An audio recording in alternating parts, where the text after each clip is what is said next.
Sa tuwing umuwi ka, nakaabang na ako sa bungad pa lang ng daan, papasok dito sa asyenda. Lihim akong nakasunod sa'yo. Andrew, wag! Pakiusap! Huwag mo siyang kalabanin, baka mapahamak ka!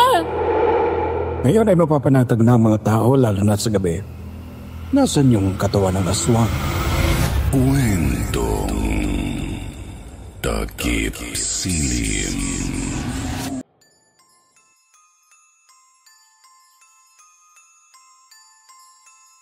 Hello, Sir Wilmore. Magandang araw po sa inyo. Itago niyo na lamang po ko sa pangalang Kate. Aaminin ko po na hindi ako mahilig makinig sa mga drama kagaya ng Kwentong Takip Silim. Naalaman ko lang ang tungkol sa programa ninyo sa pamamagitan ng mga kasambahin namin dahil mga avid listeners ninyo sila. Dahil na-curious ako, nakinig din ako sa isa sa mga episodes ninyo at talagang nag-enjoy ako. Habang tumatagal na nakikinig ako sa inyo, pinapaalala ng mga kwentong itinatampok ninyo ang isang karanasan ko noon na may kinalaman sa aswang na tinatawag na gabunan. To be honest, Sir Wilmore, at first, I did not believe in stories about aswang. I was born and raised to Filipino-American parents in a small town of Louisiana, USA. Narinig ko lang yon sa kwento ng lolo at lola ko noon, pero hindi ko inisip na totoo sila. Mahilig na sa farm noong paman ang pamilya ko. Kahit nung nasa US ako, may sarili kaming farm doon kung saan din kami nakatira. Kaya naman nagpatayo din ang family ko ng farm dito sa Pilipinas, sa San Fernando, La Union. Dahil doon habang lumalaki ay naging malapit ang loob ko sa mga hayop. I took veterinary medicine and passed the board. Nag-aral din ako ng agriculture pagkatapos ko ng medicine para sa personal na matutukan ang pangangailangan sa farm. When I graduated college, nag-concentrate ako sa pagpapatakbo ng farm namin dito sa Pilipinas at sa sarili kong vet clinic. Ang bunga akala ko ay okay ang farm namin at walang problema. 2 years after my dad died, nalaman na lang namin na sinanla pala niya to sa isang kasosyo niya sa negosyo. If there's something I would say about my father, he's a gambler. Masyado itong nalulong sa sugal, casino to be exact. Marami na kaming pinagdaanan na problema na nalusutan namin dahil sa pagkalulong niya sa sugal. Pero ito na yata ang pinaka-extreme. Ngunit salamat sa Diyos dahil tinulungan kami ng best friend ni Dad, si Uncle Ernesto. Natubusin ang farm mula sa pinagkakautangan ni Dad sa kondisyon na pakakasalan ko ang anak nito na best friend ko, si Eugene. Kahit hindi ko siya mahal romantically, pumayag na rin ako dahil hindi naman ito ibang tao.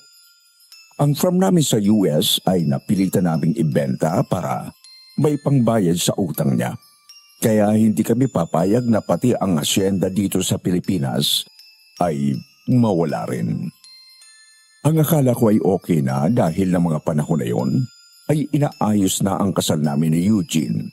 Until I met Andrew, ang isang gwapong estranghero na naligaw sa farm namin. Ang lalaking noon ay hindi ko inakalang mamahalin ko. Sir Wilmore, gusto ko pong ibahagi sa inyo ang kwento ko na minsan ay nagmahal ako ng isang aswang.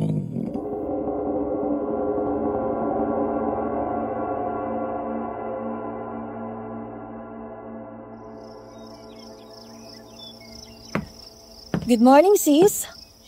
Hi, ate. Good morning. Mukhang ginabi kayo ng uwi ni Mang Glenn, ha? Nagtagal kasi kami sa bahay nila, Eugene. Alam mo naman si Tita Marie, makwento tapos inom. Alam ko nang mapaparami kaya nagpa-drive na ako kay Mang Glenn. Bet na bet ka talagang maging manugang ng mag-asawa na yan, ha? Kaya nang makakuha ng opportunity, hindi ka na pinakawalan. Eugene is a good guy naman, ate. Wala akong problema na pakasalan siya. Besides, magkakilala na kami since mga bata pa. I'm sure kapag nagsama na kayo, matututunan mo rin siyang mahalin. hindi naman mahirap gawin yon. Mabait si Eugene. Mahal ka niya noon pa. Ikaw lang itong walang gusto sa kanya. Hindi naman kasi natuturuan ng puso, ate. Pero hindi ka makakapagsinungaling sa akin, Mary Kate. Alam mo yan, ate mo ko, kilalang kilala kita. Nakangiti ka pero alam ko against ka sa engagement na ito.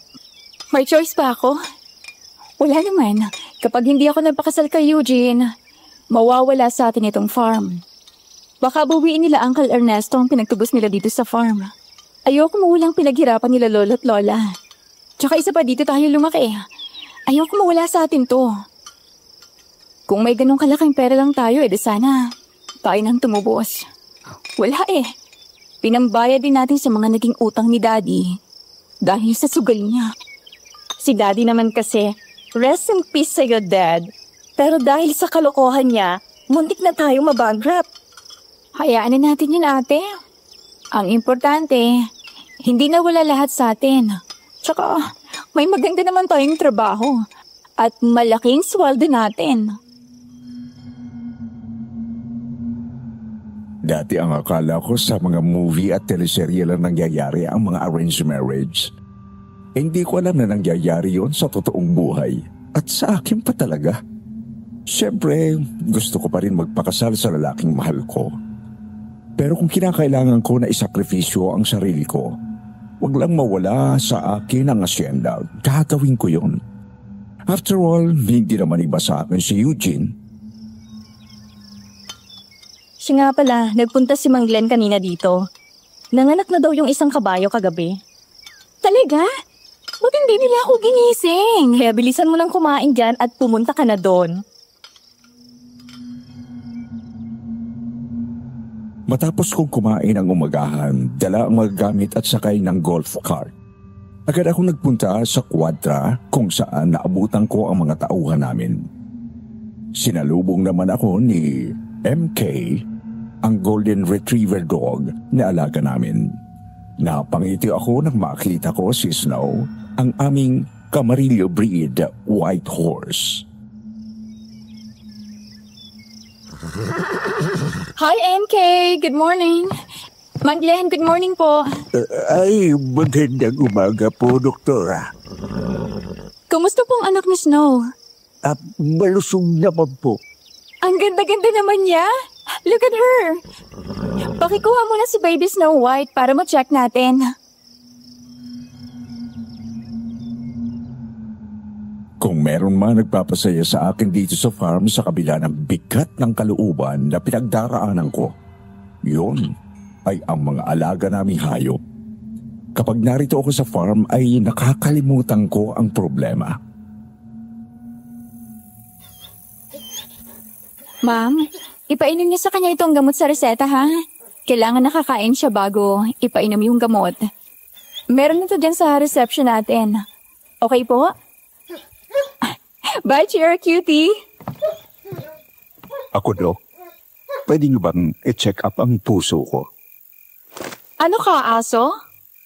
Kung ikaw ang mag-aalaga sa akin, why not? Sira. Come in. Tapos ka na? Oo. Huling pasyente na yon. Ba't ka pa lang nandito? Sinusundo ka. Tara, dinner tayo. Saan? Sa favorite place natin. Tara, gutom na rin ako eh.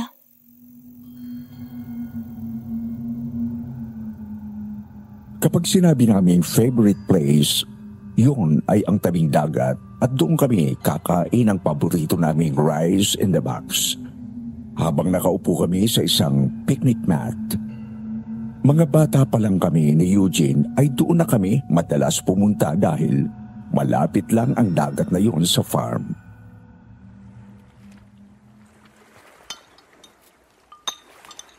Ay, nakaka-relax talaga kapag naririnig kong alon ng dagat. Dito ang venue ng kasal natin. Napaka-memorable ng lugar na ito sa akin. Dito tayo palaging tumatambay at naglalaro noon ng mga bata pa tayo. Dito rin ako nag-confess ng feelings ko sa'yo. Dito rin ako nag-propose sa'yo.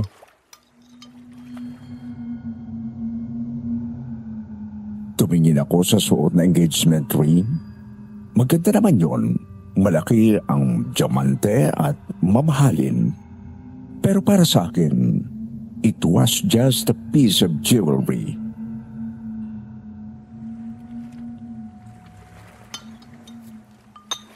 Eugene, bakit hindi mo ako binibitiwan? Kahit alam mo nang para sa akin, sumusunod lang ako sa napagkasunduan namin ng pamilya mo. Dahil hindi ka naman umaalis. Nandito ka pa rin. Hindi mo man ako mahal romantically. Alam ko naman, mahal mo ako sa ibang paraan. Sapat na sa akin yon. Alam ko naman na balang araw, mamahalin mo rin ako. Salamat sa pagtsatsaga at pasensya mo sa akin. Basta para sa iyo. Busin na natin ito para maihatid na kita.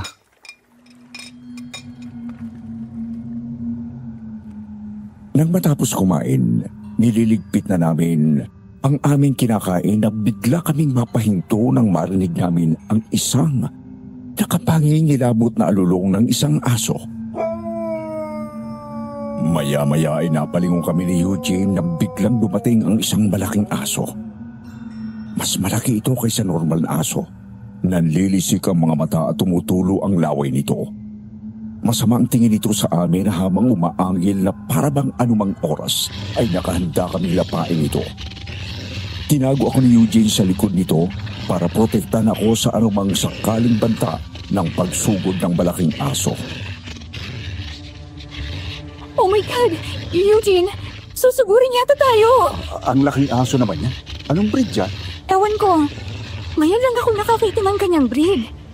Mukha siyang wolf, pero mas malaki ito ah. Nakakita na ako once ng wolf nung nasa US ako, pero hindi sila ganyang kalaki. Imposible magkaroon ng lobo dito. Hindi kaya aswang to? Naniniwala ka talaga sa aswang sa panahon ngayon? Ay nako, malay mo naman, may naligaw na lobo dito. Sandali, susubukan kong lapitan baka mapaamo ko. Mag-ingat ka.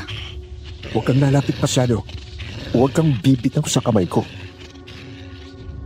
Nilakasan ko ang loob ko at huminga ng malalim sa dahan-dahang umakbang palapit. Hey, good boy. Friends tayo ah. Good boy yan. Ganun na lang ang gulat ko na biglang sumugod ang malaking aso. Agad akong hininal ni Eugene at niyakap ng mahigpit. Pero bago pa man kami masaktan ito, biglang dumating ang isa pang malaking aso at humarang sa amin na para bang pinoprotektahan kami. Umungol ito, naggalit na galit at kumahul ng kumahul habang humahakbang palapit sa malaking aso na gustong malapit sa amin. Napasigaw ako sa gulat nang biglang sumugod ang salbahing malaking aso at nag-away ang mga ito. Kahit na mas malakas ang unang aso ay pilit kami ipinagtatanggol ng isa pa. Hanggang sa makaramdam ako ng awa nang umiyak ito matapos makagat sa liig at braso ng salbahing malaking aso. Oh my God! Pero agad naman nakabawi ang isa at nakagat nito sa liig ang salbahing malaking aso. Matapos yun ay biglang umalis ito at naiwan ang asong nagtanggol sa kanila. Umiiyak na napaupo ito sa buhanginan at dinidilaan ang sugat nito sa braso. Doon ko lang napansin na ang malaking aso na nagtanggol sa amin ay may kulay puting balahibo sa gitna ng noo nito na korting diamond. Marahan kong tinulak si Eugene palayo at dahan-dahang lumapit sa aso. Napahinto ako sa paglalakad nang biglang tumingin sa akin ang aso. Hindi gaya ng nauna na gusto silang lapain. Ang malaking aso na nagtanggol sa kanila ay maamo at kulay blue ang mga mata.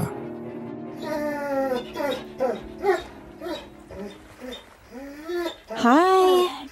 Thank you sa pagliligtas mo sa amin ah. Halika! Gagamutin ko yung sugat mo. Inangilan ako nito pero hindi yun nakakatakot kumpara sa isa. Maya-maya ay tumayo ito at iika-ikang tumakbo papasok sa kagubatan. Nang hinayang ako nang umalis ito, gusto ko siyang gamutin bilang kabayaran sa pagtatanggol sa amin. Kung pwede ko lang siyang sundan, ay ginawa ko na. Kate, halika na. Umalis na tayo at baka bumalik pa yung malaking aso na yun.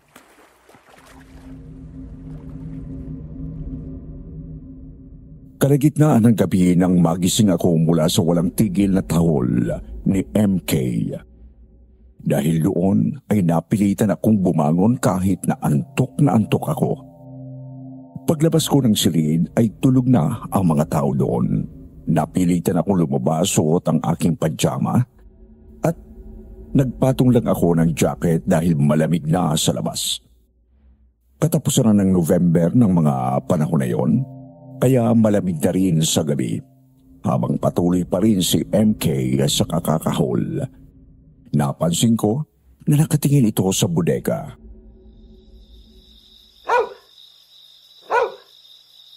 MK? Ano ba yung nakikita mo?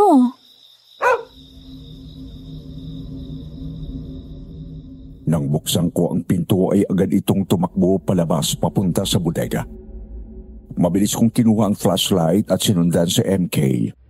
Tumakbo ito paikot sa bodega habang inaamoy-amoy yun, pagkatapos ay kumakawag ang buntot saka pinagpatuloy ang pagkahol.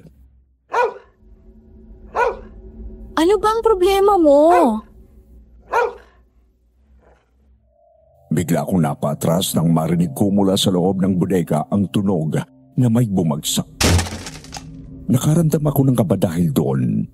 May nakapasok na ibang tao sa farm kaya siguro walang tigil sa pagkahol si MK. Maya-maya ay lumapit ito sa pinto ng bodega at doon ko lang napansin na bahagya pala yung nakabukas. Nagulat ako nang magawang buksan ni MK ang pinto saka tumakbo papasok. MK! Sandali lang! Hinabol ko si MK sa loob at naabutan ko siya na nakatingin sa bandang sulok ng bodega habang walang tigil sa pagtahol at pagkawag ng buntot nito. Agad kong binuksan ang ilaw doon at tiningnan ang tinatahulan nito. Nagulat ako nang makita ko ang isang lalaki. Nakasiksik ito sa sulok. Nakatago ang mukha sa likod ng mga braso nito habang wala itong saplot. MK, quiet! Sit! Very good. Agad itong huminto at naupo, habang ako naman ay pasimpleng dinampot ang malaking yabe. Baka sakali nasugurin ako ng lalaking ito, at least may armas ako. Tinutok ko sa kanya ang flashlight habang hawak ang yabe sa kabilang kamay. Sino ka? Bakit ka nandito sa farm namin? Hindi mo ba alam na trespassing ka? Magnanakaw ka, no? Hindi po. Pasensya na po. Wala akong mapuntahan. Kailangan ko lang magtago at iligtas ang sarili ko. Anong pangalan mo? Andrew po. Hindi ako masamang tao. Kailangan ko lang ng masisilungan pansamantala. Aalis din po ako.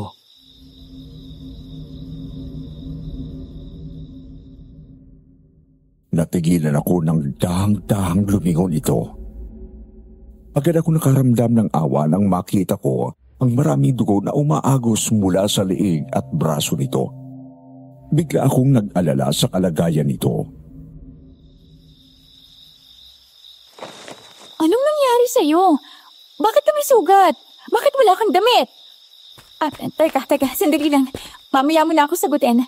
Kukuha lang ako ng first aid kit, ha? Diyan ka lang. Huwag kang aalis.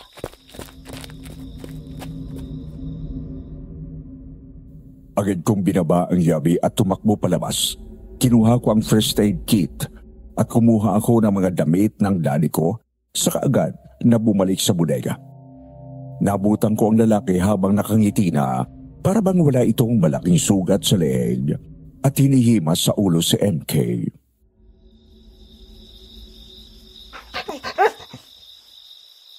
Ang bait naman nitong alaga niyo. MK yung pangalan niya. Ako naman si Mary Kate. Pero, Kate na lang ang itawag mo sa akin. Pamilya ko may-ari nitong farm. Oh, magbihis ka muna. Damit ng daddy ko yan. Wala na siya kaya wala na rin gumagamit. Sana kasya sa'yo. Salamat.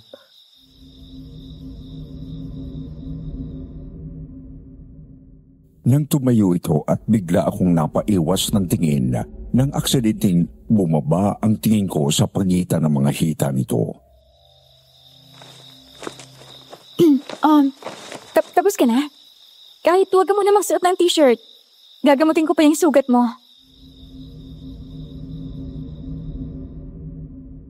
Tahimik lang ako habang ginagamot ko ang sugat ni Andrew. Medyo malalim yon at panay ang agos ng dugo. Bukod sa lieg at may sugat din ito sa braso na parang kagat ng isang aso. Napakano ka? Bakit wala kang damit at saan mo pa nakuha itong mga sugat mo? Hindi ko rin alam. Basta nagkamalay na lang ako na wala ng suot.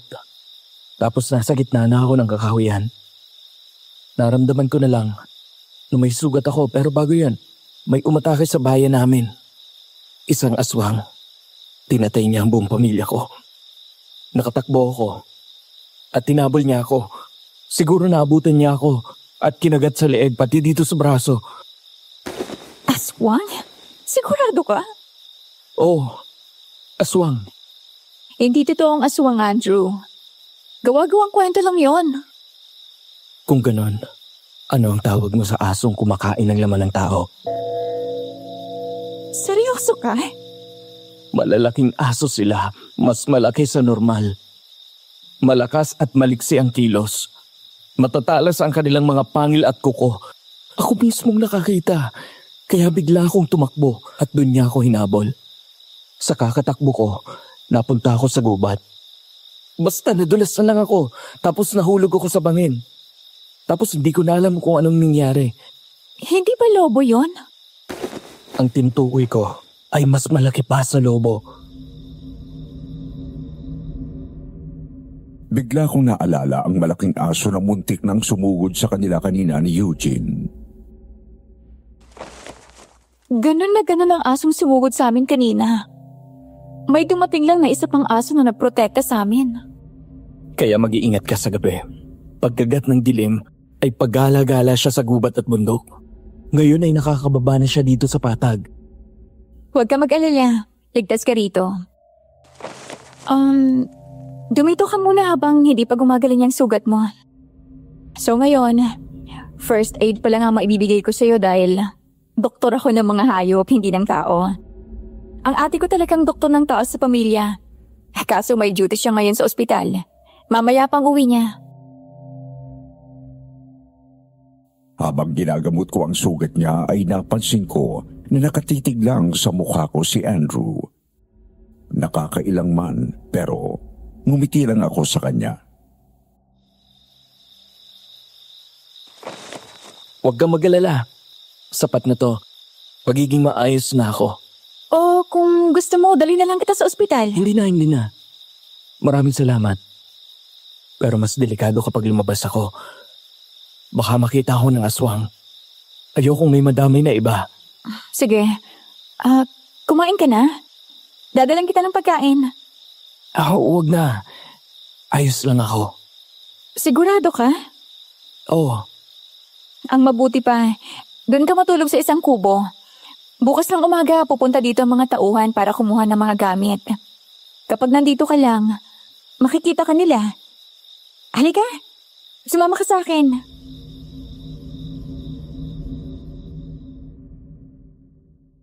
Bago tumayo ay tinulungan ko pa si Andrew na magsuot ng t-shirt.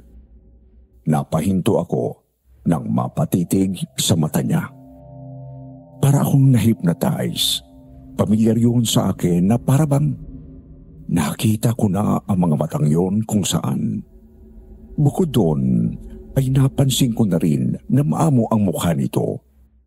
Hindi lang yon, guwapo at matikas rin ang katawan nito. Matapos makapagbihis ay saka ko siya sinamahan sa kubo na naroon rin sa loob ng farm. Malayo sa farmhouse ang quarters ng mga tauhan nila.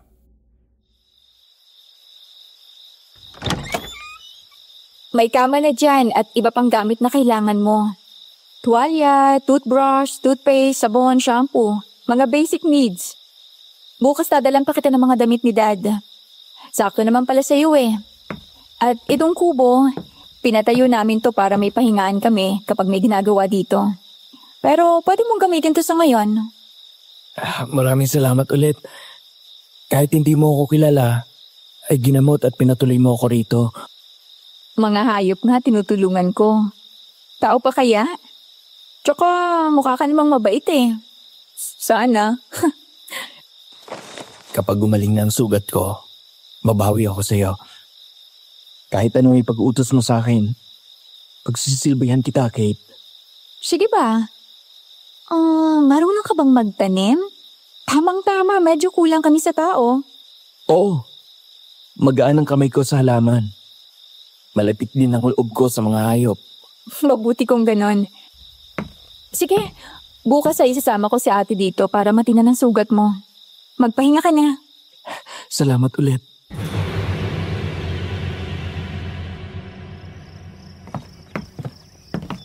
Sino ba kasi yun? Basta, sumama ka na lang. Mula sa bahay ay hinila ko si Ate Adele papunta sa kubo bit-bit ang mga gamit niya.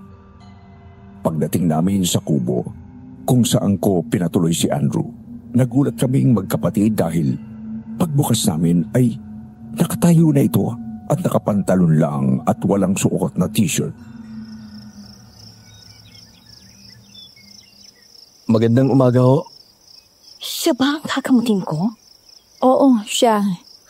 Hindi mo naman agad sinabi na yummy pala. E di sana mas binilisan ko pa. Diyos ko, ate! Oh, bakit?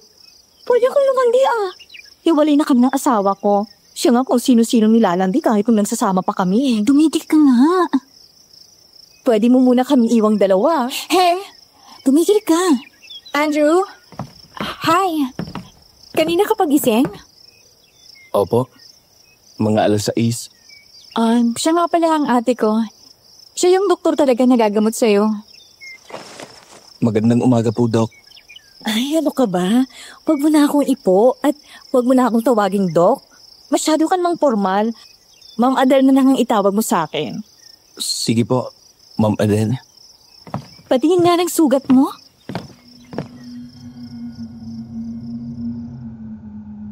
Habang ginagamot ni ate si Andrew, ay pinanunod ko ang dalawa. Mukha naman hindi nasasaktan ito dahil hindi natitinag kahit nilalagyan ng gamot ang sugat nito. Lumukso ang puso ko nang tumingin sa akin si Andrew at ngumiti. Ilang taon ka na pala, Andrew? 24 po. Bata ka pa nga. May girlfriend ka na? Wala po. Pero may mahal ka na. May nagugustuhan po. Nako, sigurado akong swerte kung sino man ang babaeng mamahalin mo. Mukha kang mabait eh. Hindi ko alam kung bakit sa akin siya tumingin ng mga sandaling yon. Pero nakaramdam ako ng pagkailang. Maya-maya ay natapos na ng ate ko ang panggagamot sa sugat ni Andrew. Oh, ayan. Okay na.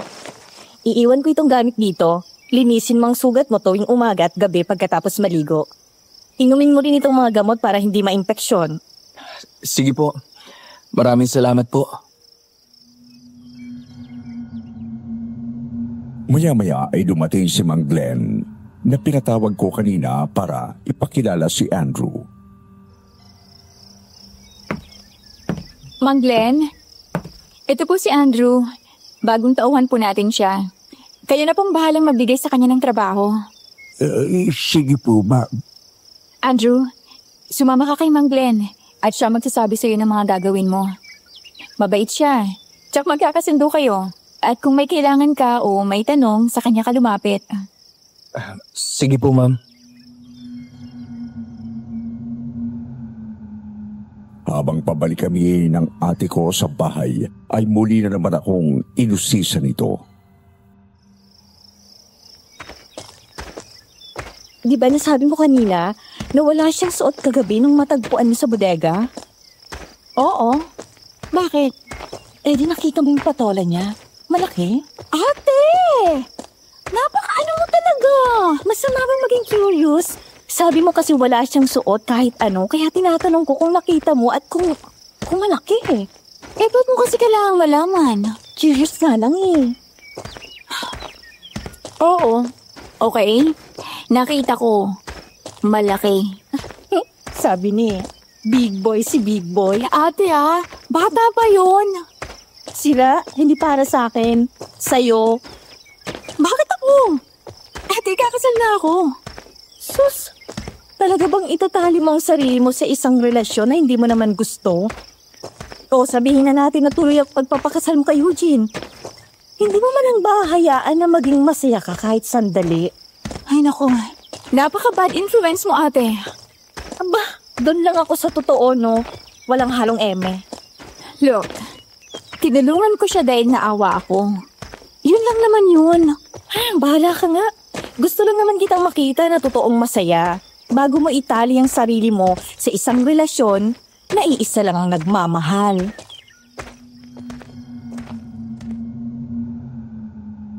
Naging maayos naman ang pamamalagi ni Andrew sa farm sa paglipas ng mga araw. Masipag ito at magaling magsama kaya lamang ay medyo ilag sa mga tao. Mas gusto nito na mag-isang kumakain sa kubo kung saan ito tumutuloy. Isang araw habang ini-examine ko ang isa naming baka na may sakit, napatingin ako kay Andrew na nasa kwadra at abala sa trabaho.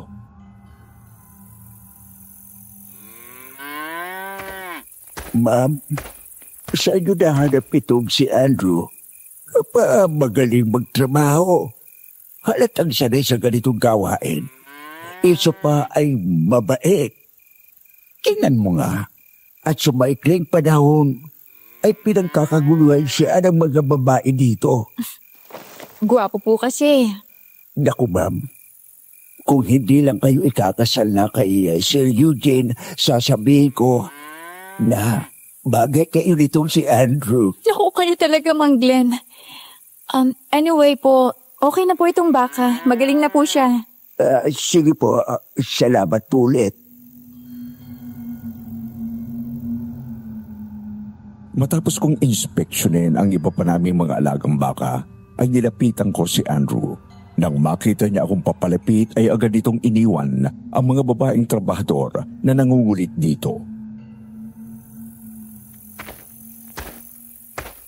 Ma'am, magandang araw po.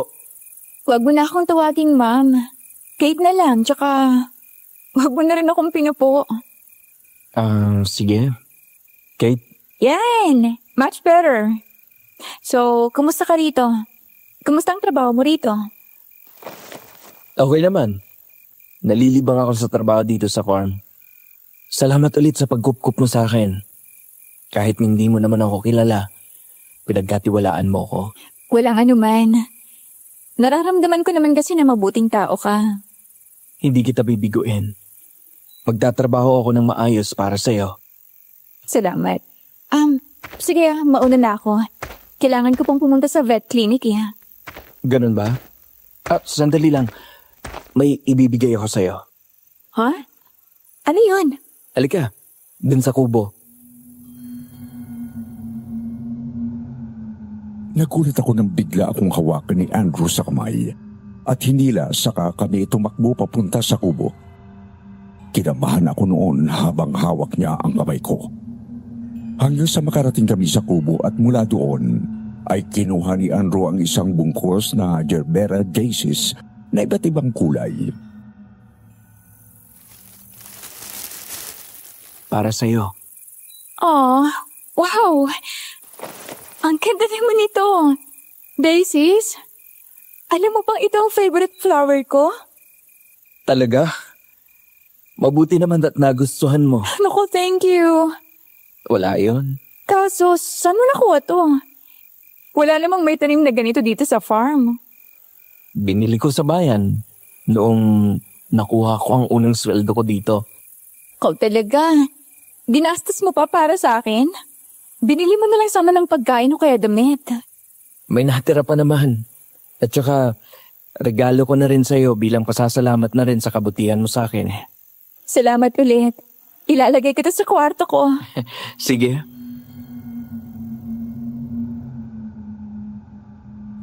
Umalis ako ng araw na yon na masaya at magaan ang pakiramdam. Matagal na mula nang maramdaman ko yon, Sir Wilmore. Hindi ko akalain na posible pala na maging masaya pa rin ako sa kabila ng bigat na naging kapalit para matubos ko ang farm na ito. Oh ate, good morning. Kain na, nagpaluto na ako. Siya nga pala. Kumusta nga pala yung overnight niyo sa tabing dagat? Nightmare. Kaya please lang, wag niyo muna akong hainan ng karne. Oh, bakit naman? Ew. Hindi mo matitake kapag sinabi ko sa'yo. May nangyari ba? You won't believe this. May nakitang patay sa tabing dagat kanina. Babae, wakwak ang tiyan. At walang lamang loob. Nakita ko yun mismo. Oh my gosh. Talaga? Sino daw ang pumatay? Ang sabi ng isang nakakita, isang malaking aso daw. Ang sabi naman ng mga residente, hindi daw basta aso yun. Aswang daw yun.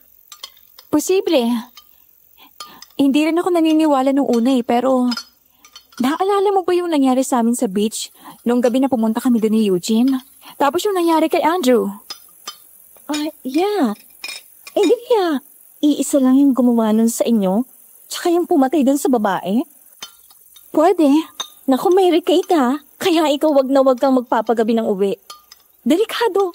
At baka matsyempohan ka ulit. At this time, hindi ka na makaligtas. May kotse naman ako ate. Kahit na. Mabuti na rin yung nagdodoble ingat ka.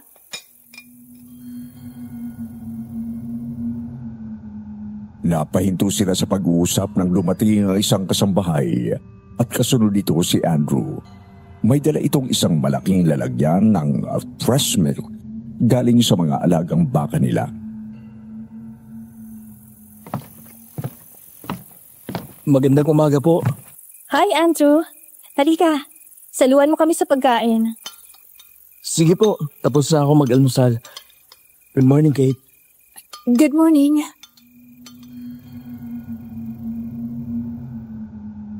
Nang tumingin ako sa ate ko, binigyan ako nito ng mapanuksong ngiti. Sinundan namin ng tingin si Andrew hanggang sa pumasok ito sa kusina.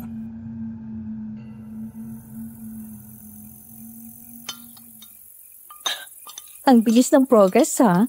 First name basis agad. Huwag mong bigyan ng mali siya. My sister is learning how to flirt. Congrats. Pao ka na. I'm not flirting. Maya-maya ay dumating naman si Mang Glenn. Ma'am, aayusin na po namin yung sirang pinto ng CR sa kwarto ninyo. Akala ko po wala po kayong alam sa pagkakarpentero. Ay, hindi po ako nagawa. Si Andrew po, mag-assist lang po ako. Saan po ba yung kwarto ni ma'am? Halika sa taas. Ma'am, pupuntahan lang po namin. Sige po, pasok lang po kayo. Hindi pa nagtagal mula nang makakyat sila nang muling bumaba si Mang Glenn. Ma'am, may nakalimutan lang ako kunin na gamit. Naiwan po si Andrew doon. Sige po, Mang Glenn. Bigla akong napahinto sa pagkain ng may maalala. Agad akong tumayo at tumakbo paakyat sa kwarto. Ngayon ko lang naalala na hindi pa pala ako nakapag-ayos at linis ng kwarto. Nakakalat ang mga damit sa kama habang may naiwan akong panty na nakasabit sa doorknob ng pinto ng CR ko. Gusto kong lumubog sa kinatatayuan ko dahil pagpasok ko ay nakasabit na sa daliri ni Andrew ang panty na iniwan ko sa doorknob. Sorry. Ayusin ko na kasi yung pinto Kailangan ko alsin. Nagmamadali akong lumapit at inagaw yun mula dito. Mabilis akong nagligpit ng kalat ng kwarto ko.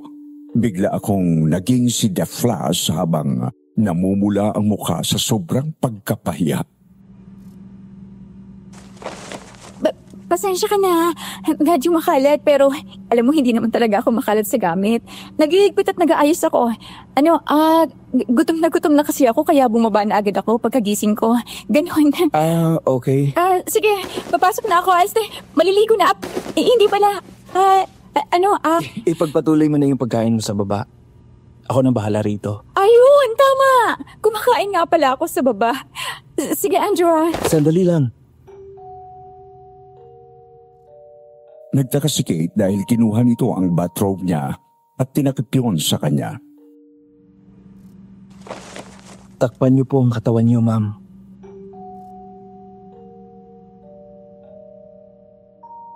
Gusto ko lang talaga magpalamon sa universe, Sir Wilmore. Nakalimutan ko rin na medyo revealing ang suit ko na pantulog at wala akong suot na panloob. Nag-thank you ako pero halos walang boses na lumabas sa bibig ko dahil sa sobrang pagkapahiya ko. Anong nangyari sa'yo, Mary Kate? Untong ako. Nang araw na yon, pagbalik ko sa kwarto ko at nakaalis na si Andrew, naabutan ko ang isang kulay pink na Gerber Daisy sa ibabaw ng kama ko. Sa paglipas ng mga araw ay unti-unti naming napapansin na nawawala ang ilang mga alaga naming hayop sa farm. Mula sa mga manok hanggang sa mga kambing at 2 baka na rin ang natatagpuan nilang patay. Hindi pwedeng hayaan na lang natin na ganitong nangyayari. Kapag wala tayong ginawa, mauubos yung mga alaga natin dito. Sino sa tingin nyo ang may gawa nito? Hindi ho sino. Kung hindi ano. May napapabalita na aswang dito, di ba? Hindi ho kaya siya? Baka wala ho tayong kamalay-malay na nakakapasok na pala siya rito. Pero tao ang pinapatay doon. Hindi ho lahat ng aswang na nagaan yung aso ay tao ang kinakain. May mga aswang na hayop lang ang kinakain. At hindi namiminsala ng mga tao. Sila po yung mga mabubuting aswang. Kung totoo yun, ibig sabihin, hindi lang iisang aswang ang gumagala dito sa bayan natin? Ano ang balak ninyo? Ang mabuti po ho, ay magbabantay ako dito sa gabi. Baka mamaya mapahama ka naman. Kaya ko na maipagtanggol ang sarili ko. Malakas ho si Andrew, ma'am. Kayang-kaya niya yan. Kahit na nag-aalala ko ay hindi ko rin napigilan si Andrew. Nang umalis si Mang Glenn ay naiwan kami ni Andrew na naglalakad pabalik sa farmhouse.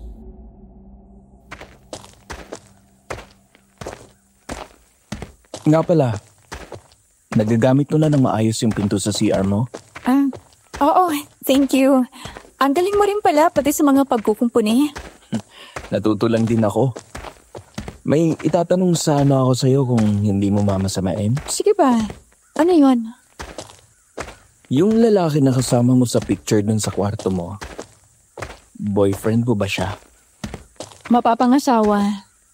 Si Eugene. Best friend ko. Ikakasal ka na pala? Kailangan eh. Yun yung kasunduan para hindi mawala sa amin tong farm. Pero mahal mo siya. As a friend, oo. Paano kung ma-inlove ka sa ibang lalaki? Kanino naman? Malay mo, makilala mo siya sa mga susunod na araw. Bakit sa mga susunod na araw pa? Ang tagal naman niyang dumating. Tsaka, dumating man siya ngayon. Wala na. Huli na. Pero, alam mo seryoso, wala namang kaso sa akin na magpakasal kay Eugene. Hindi siya ibang tao. Isa pa, magkasundo kami. Siguro naman, in the future, matututunan ko rin siyang mahalin. Basta ang importante, maging masaya ka. Dahil nalibang ako sa pagkukwentuhan namin, hindi ko na malayan na naroon na pala kami sa bahay. Sige na, pumasok ka na. Huwag ka nang lalabas mamayang gabi. At baka matyempuhan ka ng aswang. Mag-iingat ka ha. Salamat.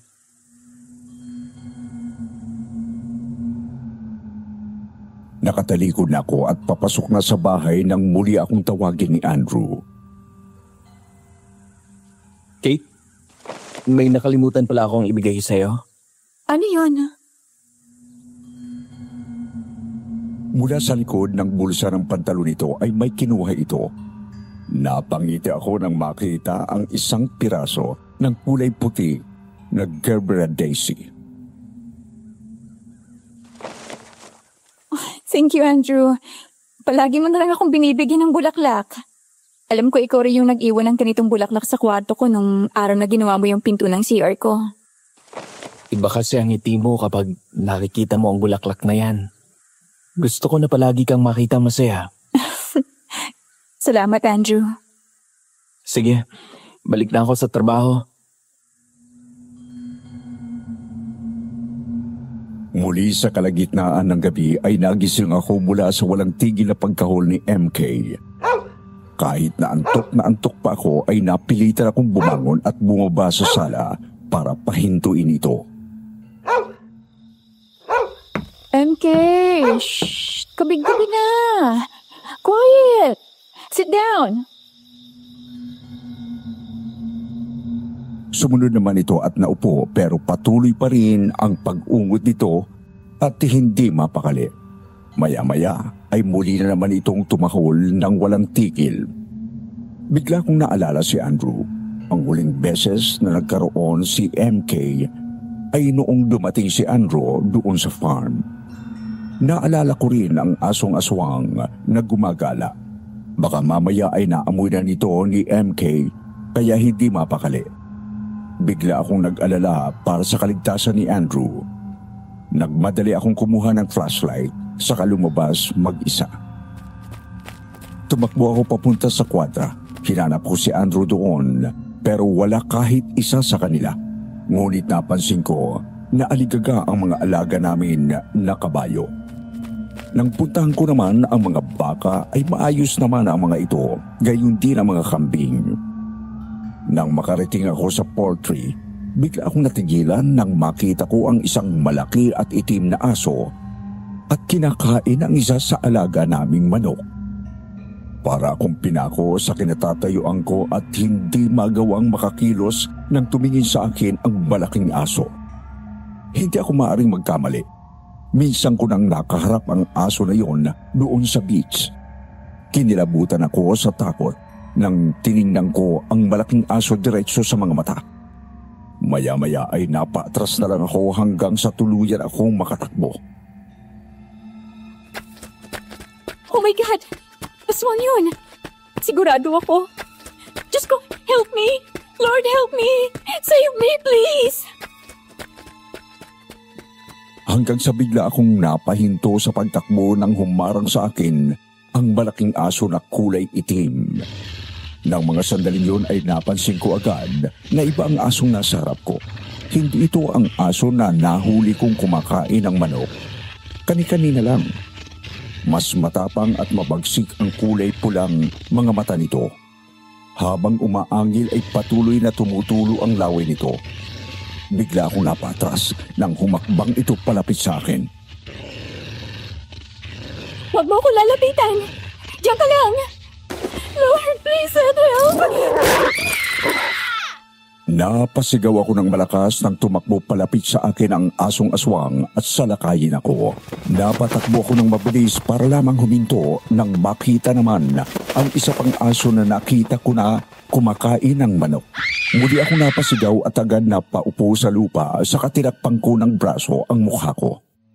Pero nagulat ako dahil imbis na ako ang lundagin ng aso. Ang linundag nito ay ang malaking aso na may kulay pulang mata ang sinugod nito. Natulala lang ako sa nasaksihan ko kung paano labanan nito ang aswang na sumugod sa akin.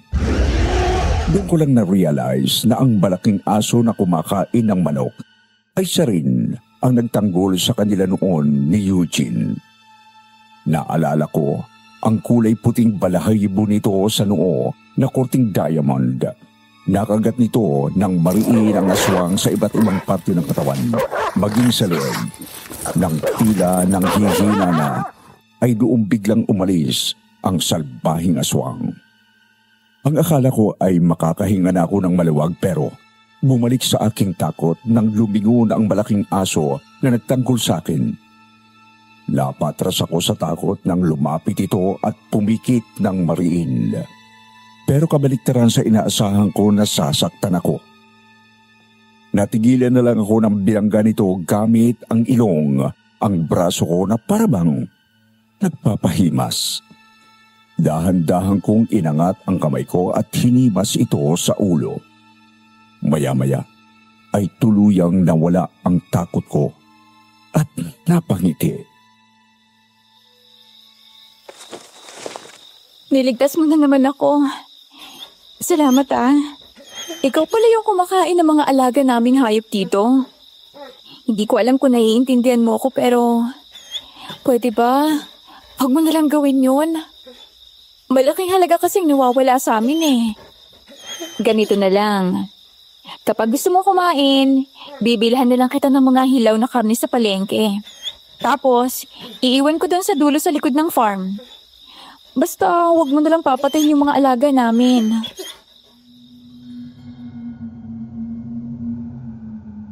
Maya-maya ay tumayo uli ang malaking aso at kinagat ang damit ko sa kahinila yon.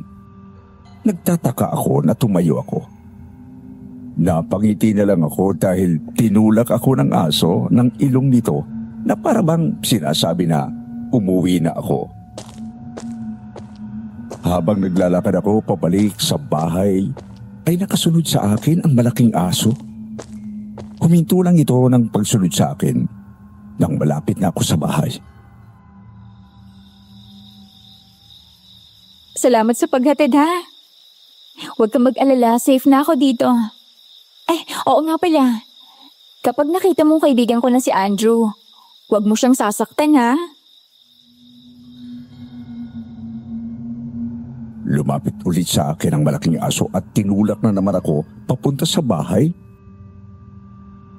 Oo na, papasok na ako. Good night! Kagagaling ko lang mula sa vet clinic ng araw na yon. Pagod na pagod ako dahil sa may inoperahan akong isang pasyente. Pakyat na ako sa kwarto at bala ko na sanang matulog nang mapatingin ako sa labas at mapahinto nang makita ko na parating si Andrew. Sakay ito ni Snow, ang puti naming kabayo. Muli ko na naman naramdaman ang pamilyar na kaba na yon sa tuwing nakikita ko si Andrew. Busy ka? Nag-aanin na sila ng mga tanim na gulay. Magaganda mga bunga ng tinanim ko. Talaga? Sige, susunod na ako sa'yo. Sasakay ako dito sa cart. Hindi na. Dito ka na sumakay. Kaya nga sinundo kita Tayong dalawa? Diyan sa kabayo? Oo. Tara na. Kanina ka pa nila hinihintay doon. Sumama ko kay Andrew. Sumakay ako sa kabayo kasama niya. Alam ko na mali Sir Wilmore pero ang saya sa pakiramdam nang yumakap ako sa bewang niya. Doon ko lang naramdaman ang ganong klase ng saya. Kinakabahan ako pero sa kabila niyon ay panatag ang kalooban ko. Hindi ko alam na marunong kang sumakay sa kabayo. Hindi nga. Si Mang Glenn ang nagturo sa akin. Kaya hawak ka ng mabuti. Patatakbuhin ko si Snow.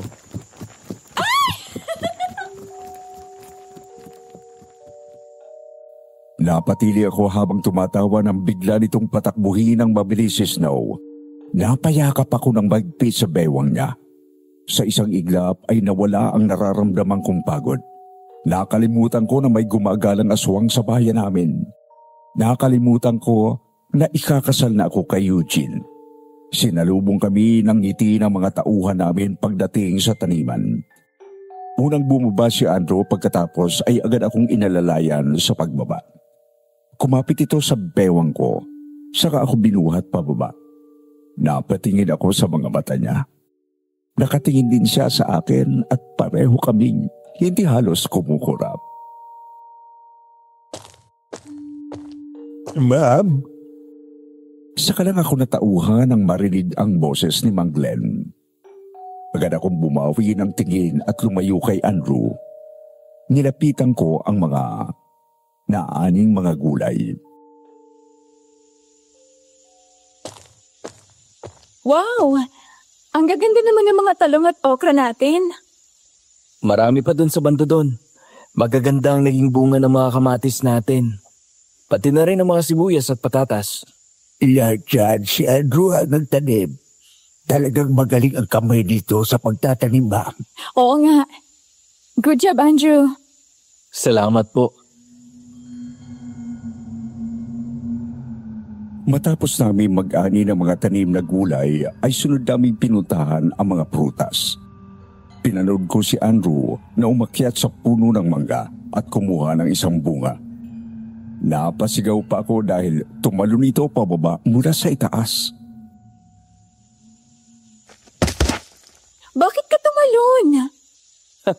Ang baba lang naman eh. Hindi Ang taas kaya niyan. Baka napilayan ka. Okay lang ako. Masyado ka naman nag-aalala. Oh, eto. Tikman mo. Ay, sandali. Balatan ko lang. Humiram ito ng kutsilyo sa mga tauhan sa kabinalatan yon para sa akin. Nangasim ang mukha ko pagkakain ng mangga.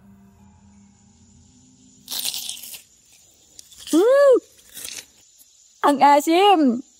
Ang sarap! Kukuha ko ng mga gulay at prutas. Dadaling ko sa'yo mamaya. Salamat, Andrew. Kate! Napalingon ako nang marinig ang boses ni Eugene. Doon ko palang napansin na naroon siya.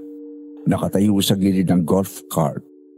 Matagal din kaming hindi nagkita dahil kinailangan nitong pumunta sa Amerika para bisitahin ang lola nito.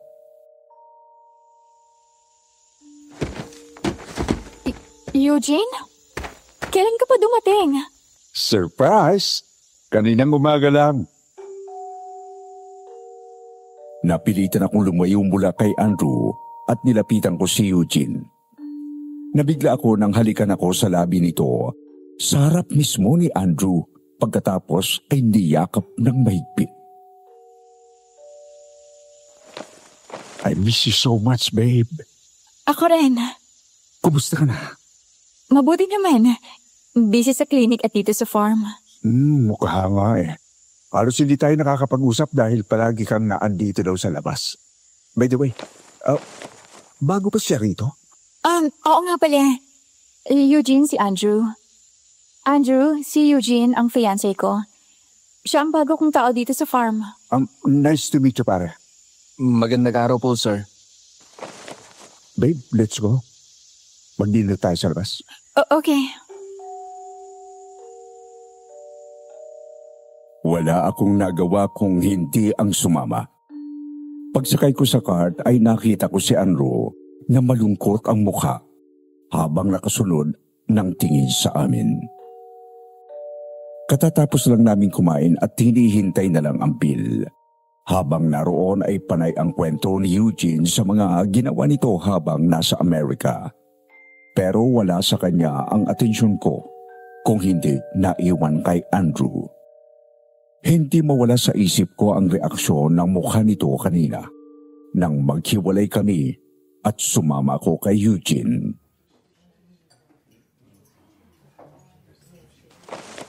Babe, nakikinig ka ba? Ha? Sorry. Halipad lang talagang isip ko. Kanina pa kita napapansin na wala ka sa sarili mo. May nangyari ba? Oh, wala. Bilisin natin. Umuwi na tayo agad. Maaga pa, 8:00 lang ng gabi. Alam ko. Pero delikado mo yun mag-stay dito sa labas lalo sa gabi. Mula nang umalis ka, yung malaking aso ng muntik tayong sigurin dun sa beach, it turns out na aswang pala yun. Aswang? Of all the people, babe, ikaw talaga ang naniniwala sa aswang? Hindi rin ako makapaniwala nung una. Pero ilang taon nang namamatay dito sa lugar natin. May isang witness na nakita yung malaking itim na aso na pinatay yung isang biktima sa beach. Tumingin ka sa paligid mo. Nagmamadali ng umuwi yung mga tao, oh. Lahat kasi sila dito natatakot na. Ganon? Unbelievable!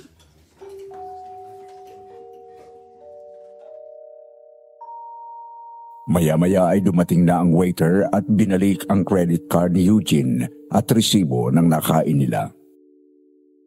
Halika na. Ihatid mo na ako agad tapos umuwi ka na.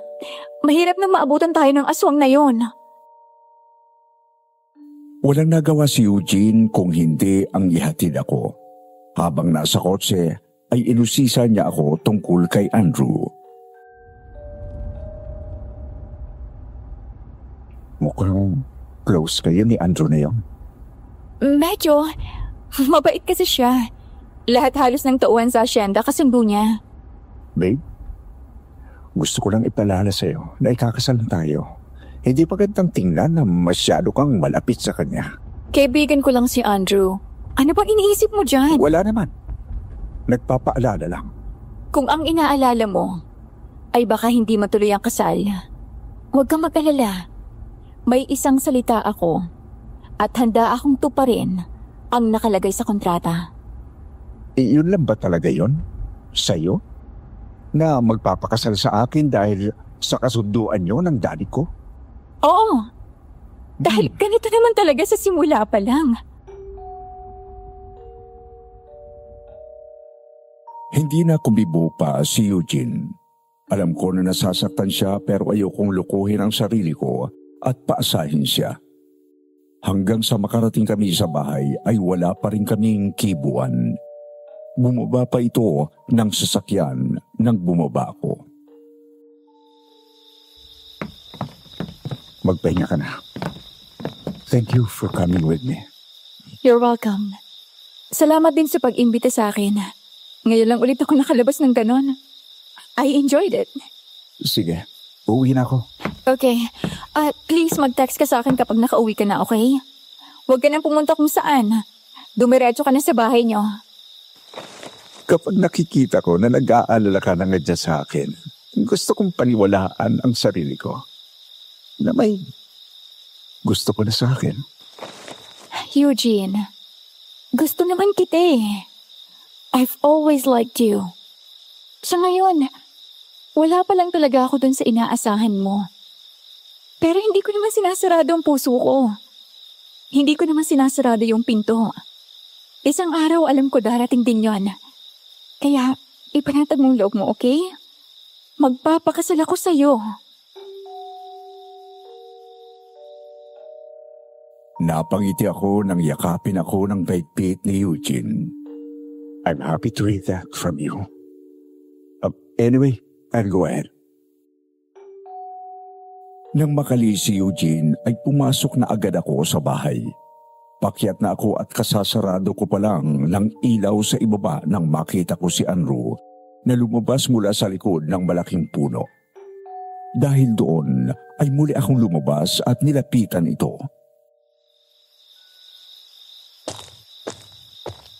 Bakit nandito ka? Magro-ronda na ako sa buong farm eh. Kanina ka pa dyan?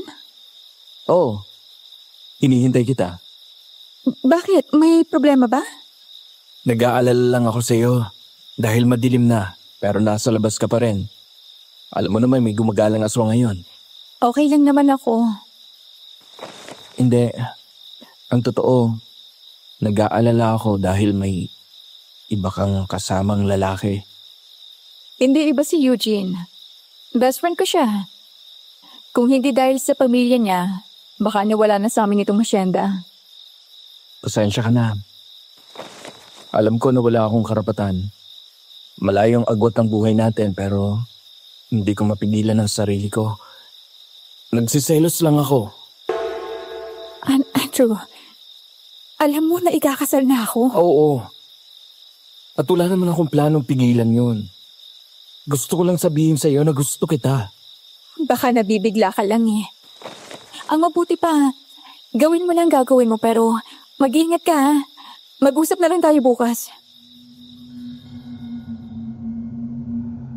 Pagtalikod ko ay bigla akong niyakap ni Andrew. Hindi umubra ang pagpapanggap ko na kalmado ako dahil halos sumabog ang dibdib ko sa lakas ng kabog nito. Mahal kita, Kate. Huwag mong sabihin yan. Yun ang totoo. Alam ko pero hindi pwede. Kaya pakiusap. Huwag mo kong pahirapan ng ganito. Kahit masakit sa akin ay napilitan akong tanggalin ang mga braso niya at tumakbo papasok ng bahay.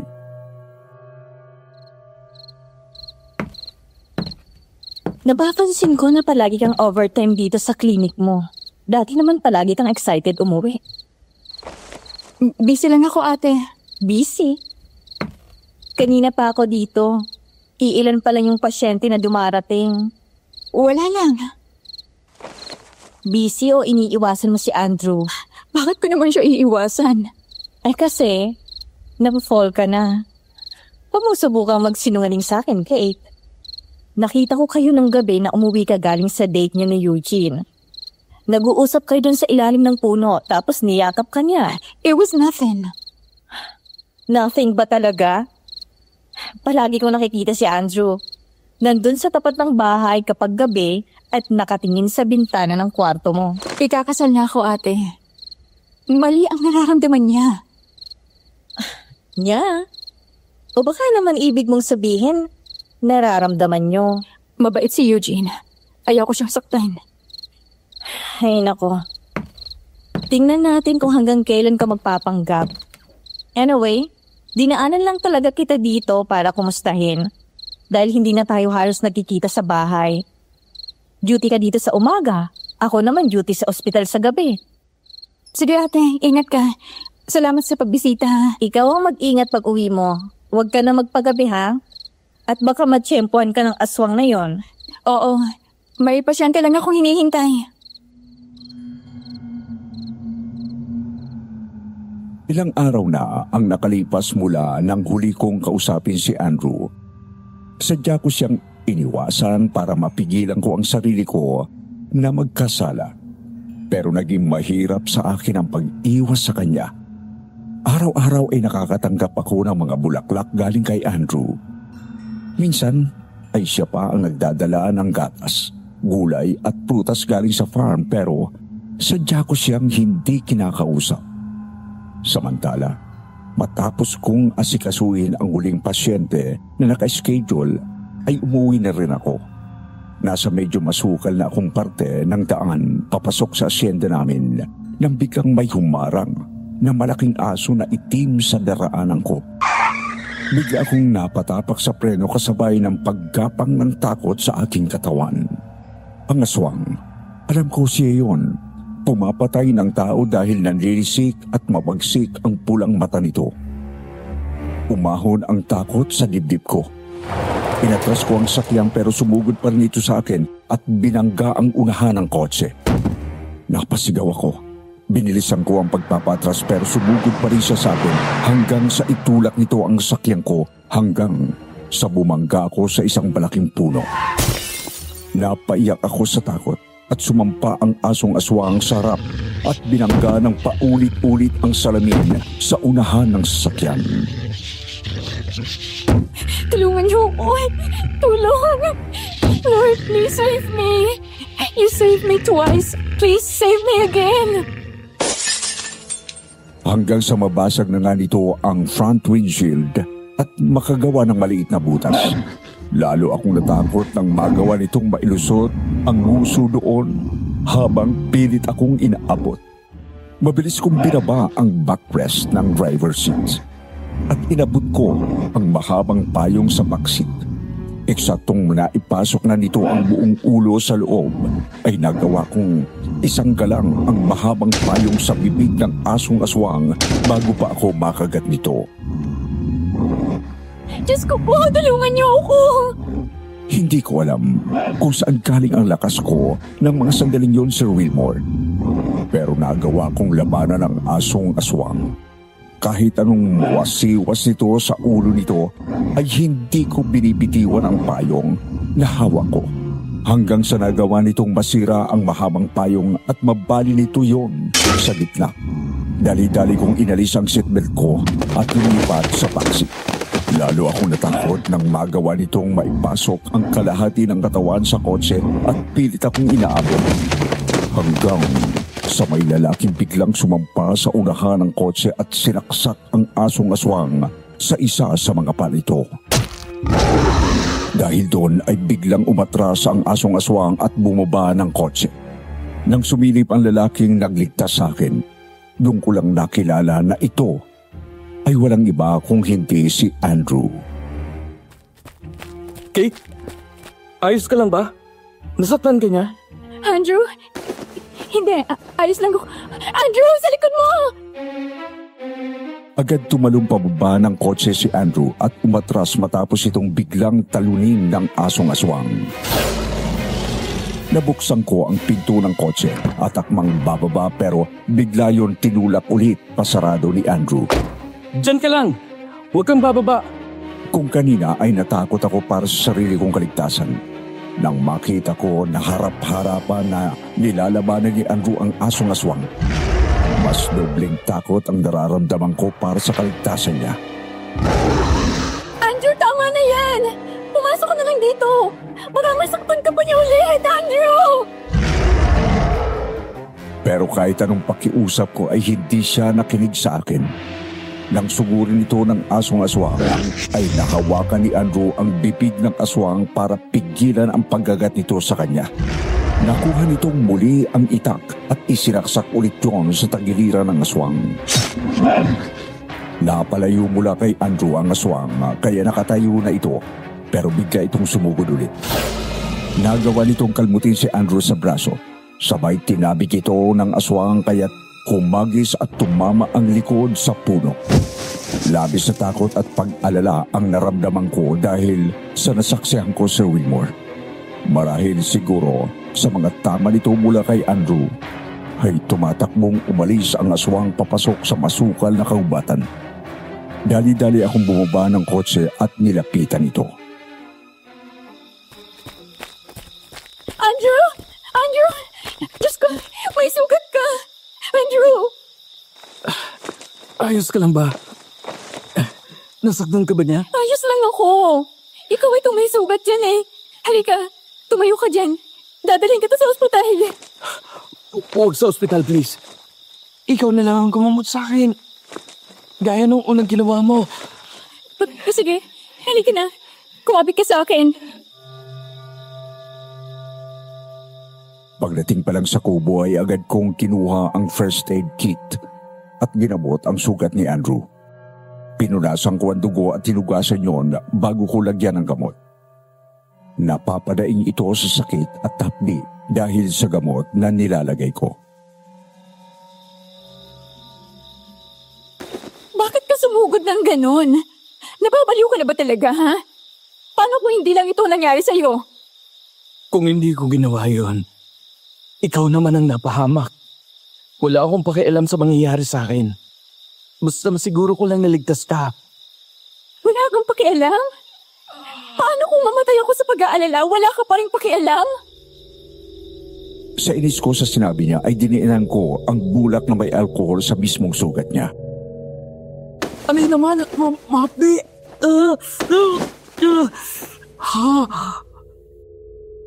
Hindi ako nakapagpigil at naiyak na lang ako. Naiyak ako sa tuwa dahil dumating siya para iligtas ako. Naiyak ako sa takot dahil nakita ko kung paano siya tumilapon. Isang tabig lang sa aswang dito. Natakot ako ng kung paano sa susunod ay may mangyari ng masama kay Andrew. Huwag ka nang umiyak. Ayos lang naman ako. Akala ko kasi mamamatay na tayong dalawa kanina eh. Kung namatay man ako, masaya pa rin ako kasi naipagtanggol kita. Malalim ang tama niya. Sigurado kung patay na yon. Sorry. Para saan? Dahil umiwas ako sa'yo. Gabi-gabi akong lihim na naghihintay sa pag-uwi mo. Nag-aalala kasi ako sa'yo na baka matempuhan ka ng aswang. Sa tuwing umuwi ka, nakaabang na ako sa bungad pa lang ng daan papasok dito sa asyenda. Lihim akong nakasunod sa'yo. Bakit ka ba kasi umiwas? Dahil ba sinabi ko na mahal kita? Oo. Dahil hindi tama itong nararamdaman ko sa'yo. Ibig mong sabihin, mahal mo rin ako? Hindi ako nakasagot pero tumingin ako ng diretso sa mata ni Andrew hanggang sa bigla na lang akong nangahas at hinalikan siya sa labi. Oo. Mahal din kita, pero ikakasal na ako. Hindi ako pwedeng umatras. Alam ko, hindi naman kita papipiliin eh. Hindi kita aagawin sa kanya. Mas makabubuti para sa'yo kapag si Eugene ang pinakasalan mo. Mas maibibigay niya sa'yo ang mas maayos at komportableng buhay. Masaya na ako na malaman na mahal mo rin ako. I'm sorry, Andrew. Okay lang yun. Pero sana, habang pwede pa, habang hindi pa kayo kinakasal, kahit sandali lang, pwede ba kitang hiramin sa kanya? Naiyak ako sa sinabi niya at yumakap ako sa kanya ng mahigpit. Kung pwede nga na, kahit sandali lang, pero habang buhay, kung pwede lang ibigay ko sa yung sarili ko ng buo at hindi mo na ako kailangang hiramin. Magkaiba tayo ng mundo, Kate. Mas ligtas ka dito sa mundo mo. Mahal kita, Andrew. Mahal din kita. Nang si Andrew naman ang humalik sa akin ay hindi ko pinigilan ang sarili ko at tumugon sa halik niya. Matapos kong umamin kay Andrew sa tunay kong nararamdaman, wala naman nagbago sa pakikitungo namin sa isa't isa. Kapag nagkikita kami, ay kaswal lang na nag-uusap kahit na kaming dalawa lang ang kasama. Kung may nag-iba man yon, ay ang mas doble ang pag-iingat niya kapag kasama ako. Ngunit aaminin namin na may pagkakataon na patakas kaming naghahawak ng kamay. Isang araw sa farm ay muling napag-usapan ang mga biktima ng aswang. Nakarating na sa mga tauhan ko nang muli akong salakayin ng aswang. Mabuti daw at dumating agad itong si Andrew. Paano lang kung wala siya rito? Kaya nga po Nabalitaan niyo po ba? May isang napatay na naman doon sa tabing dagat. Noong gabi salakayin kayo ng aswang na yon. Lalaki naman ang biktima. Masyado na nga nagiging perwisyo ang aswang na yon. Pero nung gabing sinugod ako, nasugatan siya ni Andrew ng ilang beses. Malamang patay na yon. Medyo nangihina na siya nang umalis Siya na nga po. Ang gabi na nagtahimik ang paligid at walang nababalita na may namamatay. Ang huli ay yung gabing yun. Pero itong mga huling araw ay marami na ang nagrereklamo sa mga barangay at pulis na namamatay ang mga alaga nilang hayop. Ang pinaghihinalaan nila ay aswang din daw ang gumagawa niyan. Mabuti kawan, hindi na tayo piniperwisyo dito. Naalala ko ang isa pang malaking aso at mabait na aswang na nahuli niya noon na kumakain ng mga alaga nilang manok. Alam ko na siya ang may kagagawan yon, pero hindi ako kumibo. Bukod sa kanya ay walang nakakaalam ng tungkol dito, maliban kay Eugene na tila nakalimutan na rin. Ang mahalaga ay walang nasasaktan kahit isa sa atin dito. At ligtas din ang mga alaga natin. Minsan nga, pakiramdam ko parang may bantay tayo dito. Malay nyo naman ho. Sige na ho, Mang Glenn. Balik na tayo sa trabaho. Sige po, ma'am. Andrew, samahan mo nga si ma'am na maghimot dito sa asyenda. Sige po. Sakay ng tig-isang kabayo ay masaya kaming umikot sa asyenda na parang solo namin ang mundo. Nagtatawanan kami at nagkakarera habang sakay kami ng kabayo. Nang mapagod ay huminto kami sa gitna ng mga kakahuyan na medyo liblib at dulong bahagi ng property namin. Sa gilid ay umaagos ang tubig na parte ng ilog na nasa labas ng asyenda. Bumaba kami at naupo ng magkatabi sa isang malaking bato. Hindi ako tumanggi nang hawakan ito ang kamay ko at hinalikan yon.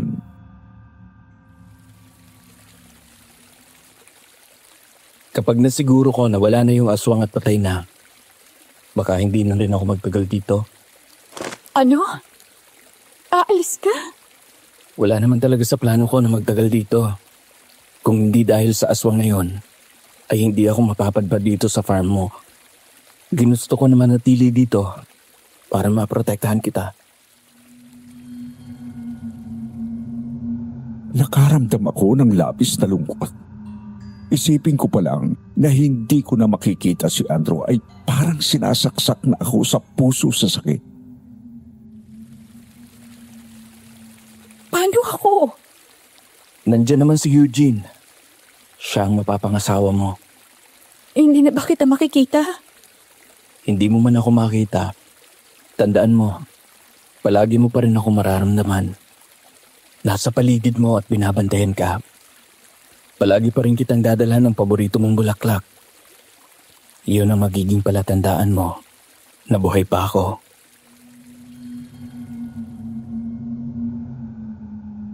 Tuluyan akong naiyak at sumakap sa kanya ng mahigpit.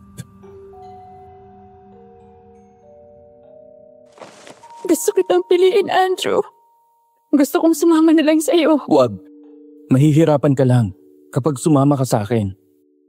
Alam mo na mahal kita. Kaya nga nagpaparaya ako dahil alam ko ang mas ikabubuti mo. Tama na sa akin na maramdaman ko na mahal mo rin ako. Kung pwede lang, ikaw na lang ang pakasalan ko. Malay mo, kung totoo man na may reincarnation, sa susunod na buhay, pwede na tayo at hindi na magkaibang mundo natin.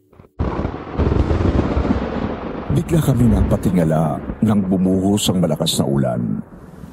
Natawa kami nang wala sa oras at sumakay ulit sa kabayo, saka pinatakbo ito ng mabilis pabalik. Basang-basa kaming dalawa nang makarating sa kubo ni Andrew. Nagtatawanan pa kami nang makapasok sa loob. Hanggang sa huminto kami sa pagtawa at basta na lang hinalikan ang isa't isa. Nang araw na yon ay hindi ako nagdalawang isip at binigay ko ang aking sarili kay Andrew. Madilim na nang huminto ang malakas na ulan. Gaya ng nakagawian ni Andrew, hinatid niya ako hanggang sa bahay habang sakay kami ng nag-iisang kabayo. Pero palapit pa lang ako ay natanaw ko na ang sasakyan ni Eugene. Nasa labas ito kasama si Ate Adele at hindi maipinta ang mukha. Bigla itong natigilan nang makita ko. Nang makababa kaming dalawa ay siya namang paglapit ni Eugene, nabakas ang galit sa mukha. Saan gagaling? Ha? Maliwanag pala na andito na ako ha. Hinanap kita pero sabi ng mga tauhan mo, magkasama daw kayo nitong lalaking ito. Saan kayo nagpunta? Eugene, ano bang kinagagalit mo? Inabutan kami ng ulan kaya sumilong kami. Nagsisinungaling ka. Niluluko mo ako. Pwede ba, Eugene? Kung nandito ka para mang-away, umalis ka na lang. Andrew, sige na. Bubalik ka na. Okay lang ako.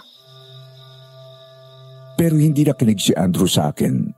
Hindi ito umalis, lalo na at mataas ang emosyon ni Eugene. Hindi.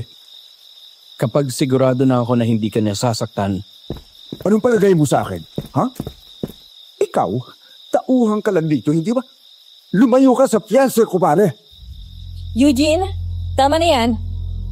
Hindi ko nakakalimutan kung ano ako rito. Hindi mo kailangang isampal sa mukha ko. Huwag ka nang makakalapit kay Kate. Lalayo ako kapag si Kate mismo nagpalaya sa akin. Aba, gago ka! Andrew, please. Sige na. Umalis ka na. Okay lang ako. Huwag kang mag-alala.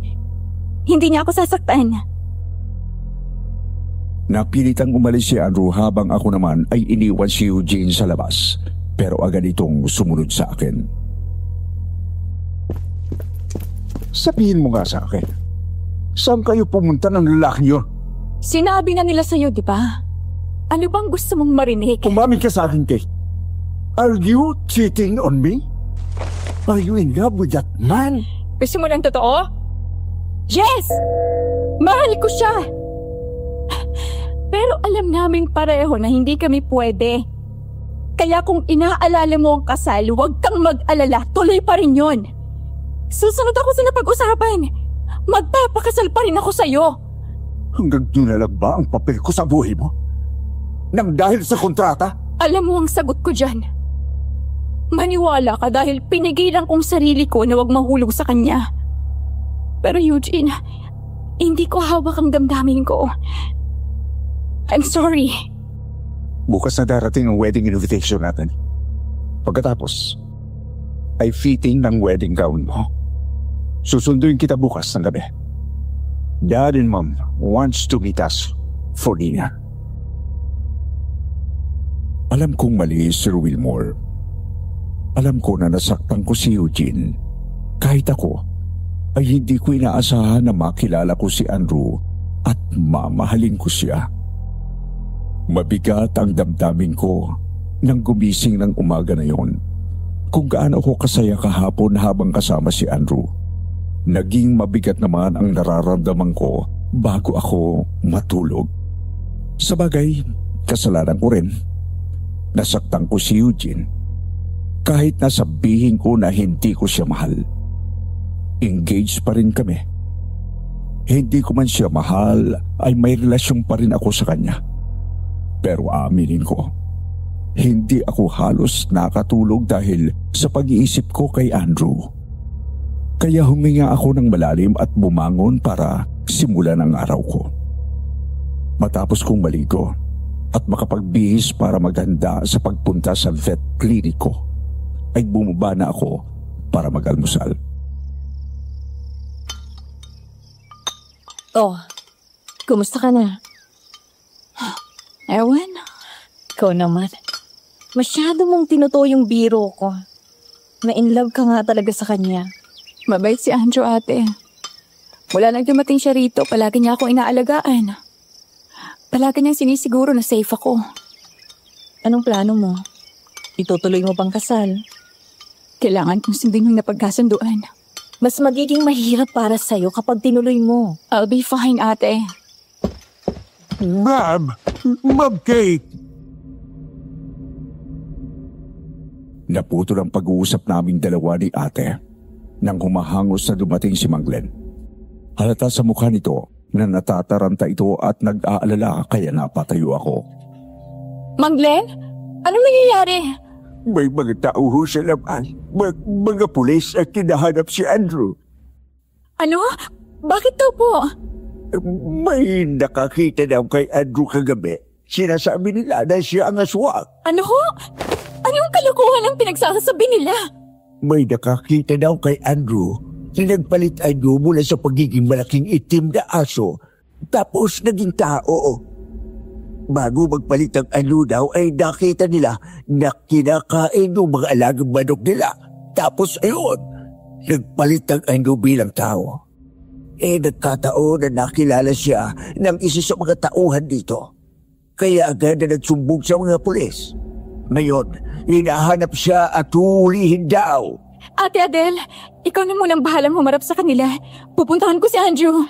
Sige, ako nang bahala sa kanila. Nagmamadali akong lumabas at tumakbo papunta sa pinaparadahan ng card. Pagkatapos ay agad ko yung pinatakbo ng mabilis. Hinanap ko si Andrew pero walang makapagsabi sa akin kung nasaan ito. Nang puntahan ko siya sa kubo ay wala ito doon. Hanggang sa maalala ko ang lugar na pinupunta namin sa pinakadulo ng hasyenda. Madali akong sumakay kay Snow at pinatakbo ko siya ng mabilis. Makalipas ang ilang sandali, nakumpirma ko ang hinala ko nang matagpuan ko siya doon. Nakaupo sa bato kung saan kami pumwesto kahapon. Andrew? Anong ginagawa mo rito?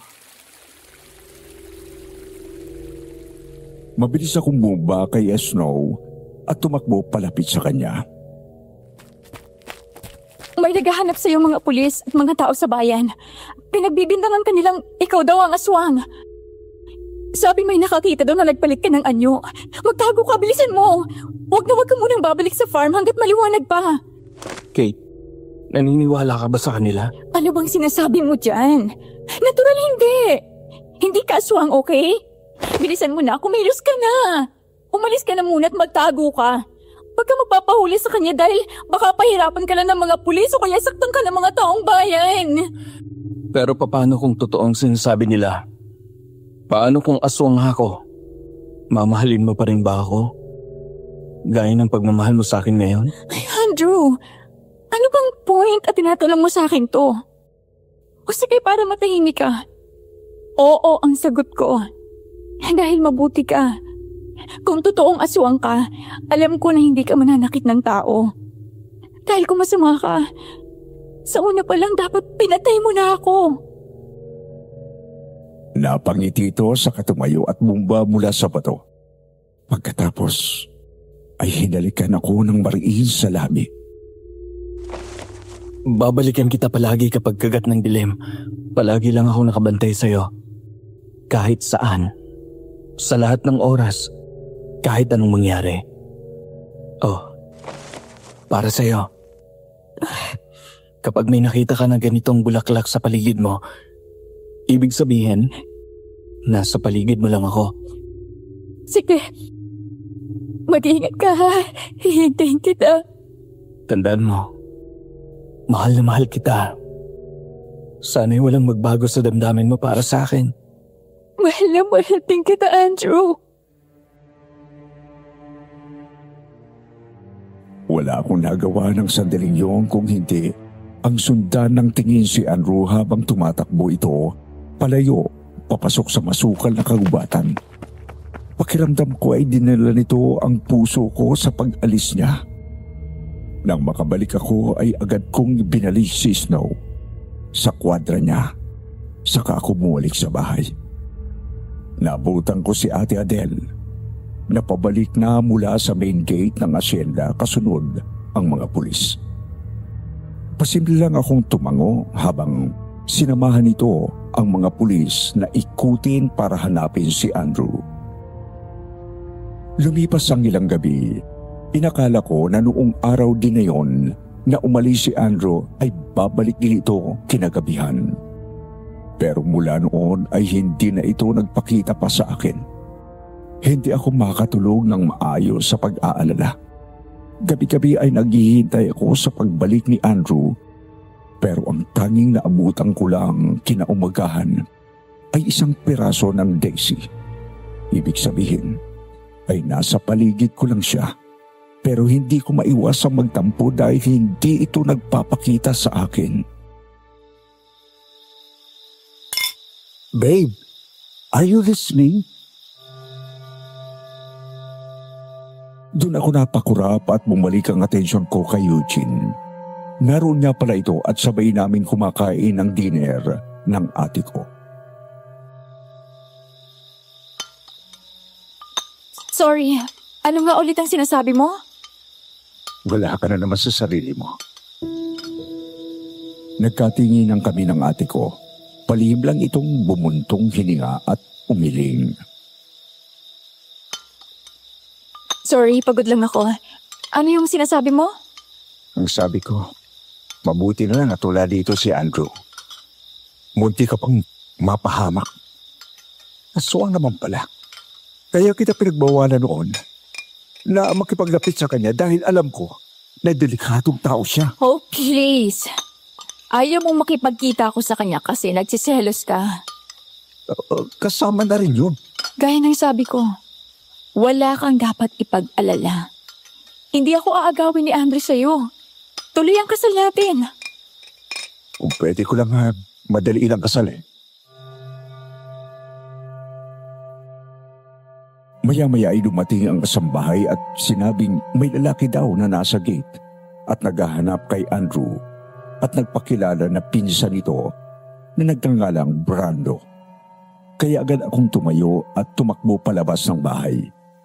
Magkahalong kaba at pananabik ang nararamdaman ko sa mga sandaling yon habang tumatakbo ako papunta sa gate.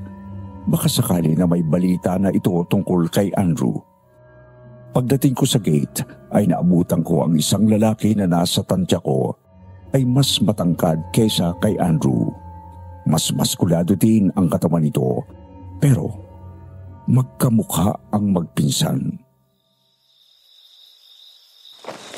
Good evening. Halika, pasok ka.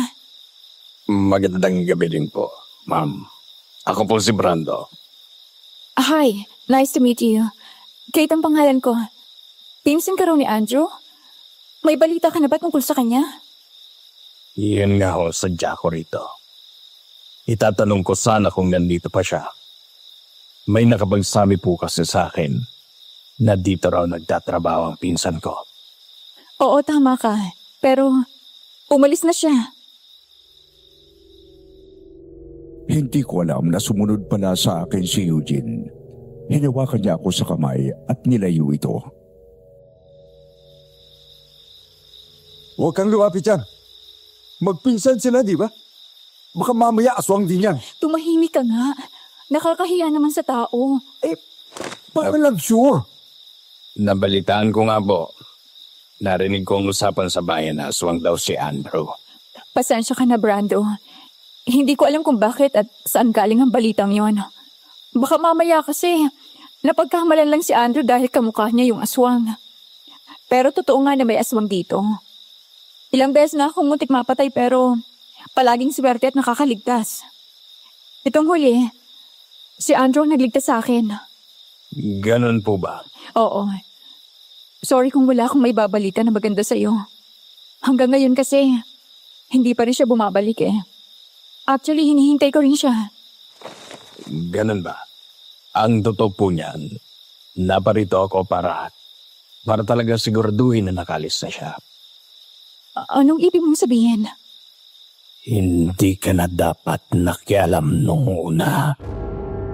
Kung sana lang ay hinayaan mo siyang mamatay. Pero kinamot mo pa siya at pinatuloy rito. Ang mga kagaya niya na hindi sumusunod sa tradisyon ng lahi namin ay walang silbi sa mundo na ito at dapat tinapos lang. Sandali lang. Hindi kita naintindihan. Ganun lang ang gulat namin ni Eugene nang bigla itong magpalit ng anyo bilang isang malaking asong itim. Ito ang aswang na siyang sumugod sa kanila ni Eugene doon sa beach at ilang beses na nagtangka sa buhay ko. Hindi ako pwedeng magkamali dahil tandang-tanda ko ang pulang mga mata nito. Tinago ako ni Eugene sa likod nito habang dahan-dahan kaming umaatras. Huwag kang tatakbo. Lalo tayong hahabulin yan. Anong gagawin natin? Shotgun. Hindi pong may shotgun kayo? Nasa lobby ng kwarto ni Dad. Hanggang sa nagulat na lang kami nang biglang dumating si Andrew. Galing ito sa likod bahay. Hinarang nito ang sarili sa amin. Doon ako pumiglas mula sa pagkakahawak ni Eugene. Andrew, wag! Pakiusap! Huwag mo siyang kalabanin, baka mapahamak ka! Eugene! Ipasok mo na si Kate sa loob. Halika na, Kate. Baka madamay ka pa eh. Hindi, sandali lang! Andrew! Please, huwag mo na gawin to, baka masaktan ka niya! Please, Kate. Iligtas mo lang ang sarili mo. Andrew, wag! Natulala ako nang biglang naging itim at malaking aso si Andrew. Doon ko lang na-realize na ang asong unang nagligtas sa amin ni Eugene doon sa beach at ang asong nagligtas na naman sa akin noong ikalawang beses doon sa loob ng farm ay si Andrew. Tinalo ni Andrew si Brando at gumulong ang dalawa papunta sa gitna ng damuhan. Tinula ko si Eugene nang pilit niya akong hinihila papasok ng bahay. Nawala ang takot ko sa aswang. Nawala rin ang takot ko para sa sarili kong kaligtasan. Mas natakot ako at nag-alala ako para kay Andrew at sa maaring mangyari sa kanya. Sinundan ko sila nang tumakbo ang dalawa papasok ng asyenda. Andrew! Tama na yan! Pero hindi nakinig sa akin si Andrew. Patuloy niyang nilabanan si Brando. Doble ang sakit na nararamdaman ko sa tuwing naririnig ko siyang umiiyak sa bawat kagat na natatamo niya mula sa kalaban nito. Nang akma kong sugurin ni Brando, agad tumalon si Andrew sa harapan ko para muli akong protektahan. Pagkatapos ay galit na galit itong tumahol at umangil. Tama na, Andrew! Baka kung mapano ka pa eh. Ayoko may mayari masama sa lunag dahil sa akin. Kasi hindi ko kakayanin yun. Andrew! Matapos siyang tumahol sa akin at marahan akong tinulak nito gamit ang uso nito sa kamuling hinarang ang katawan sa akin.